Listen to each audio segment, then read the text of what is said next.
June 9, 1912, the town of Villisca, Iowa, was a quiet, peaceful place where neighbors were friends and doors were rarely locked. That Sunday evening, the Moore family returned home from a church service, their hearts full from the day's events. Josiah and Sarah Moore, along with their 4 children, Herman, Catherine, Boyd, and Paul, were accompanied by 2 young girls, Lena and Ina Stillinger, friends of the Moore children who were staying for a sleepover. The house was filled with the light and laughter of 8 people settling in for the night. They went to bed, completely unaware that they would never see the morning sun again. The next morning, the sun rose over a town that was disturbingly still. A neighbor, Mary Peckham, noticed that the Moore house was unusually quiet. The curtains were all drawn shut, something that was out of character for the early rising family. After several attempts to raise them failed, she called Josiah's brother, Ross Moore. He arrived, a growing sense of dread in his stomach. Using his own key, he unlocked the front door and stepped inside. The scene that greeted him was one of unimaginable horror, a sight that would haunt the town of Villisca for the rest of its days. All 8 people inside the house had been brutally murdered in their beds as they slept. The weapon, an axe belonging to Josiah Moore, was found in the guest room where Lena and Ina lay. The killer had moved systematically from room to room, delivering devastating blows to each victim. In a chilling, almost ritualistic detail, the murderer had covered the face of every victim with bedclothes. It was as if, after the gruesome act, the killer couldn't stand to look at what they had done. Investigators who swarmed the small house were baffled by the strange clues left behind. In the kitchen, a bowl of bloody water sat on a washstand, suggesting the killer had attempted to wash their hands. A 2-pound slab of uncooked bacon was found propped against a wall near the axe. Perhaps the strangest clue of all was that every mirror and piece of glass in the house had been covered with clothing.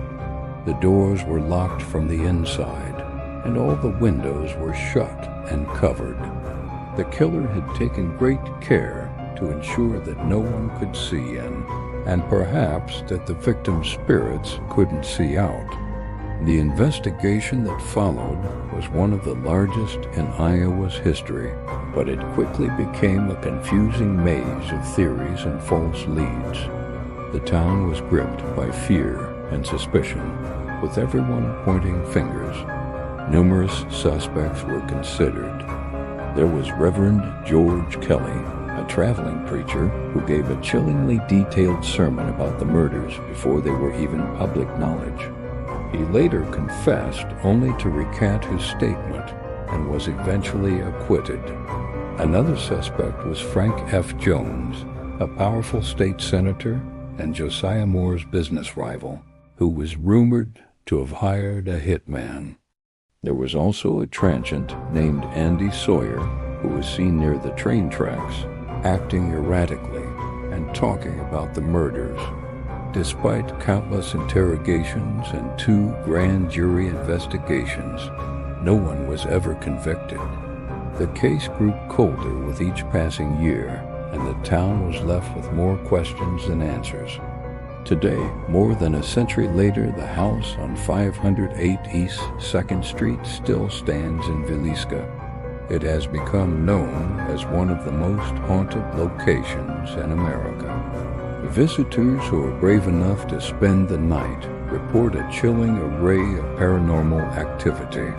They speak of hearing the faint sound of children's laughter echoing from the empty rooms, mysterious footsteps creaking on the stairs, and the heavy sound of a man's breathing in the dark.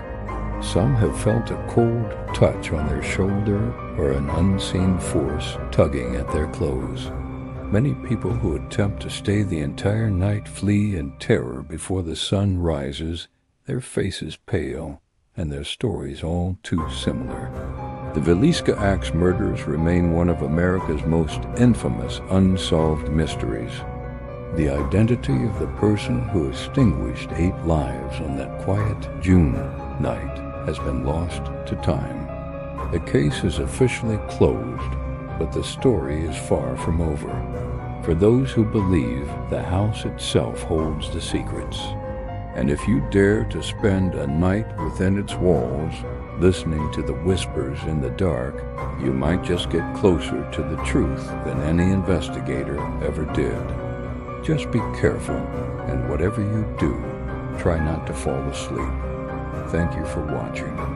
If you found this story as chilling as I did, please like this video and subscribe for more dives into the unknown.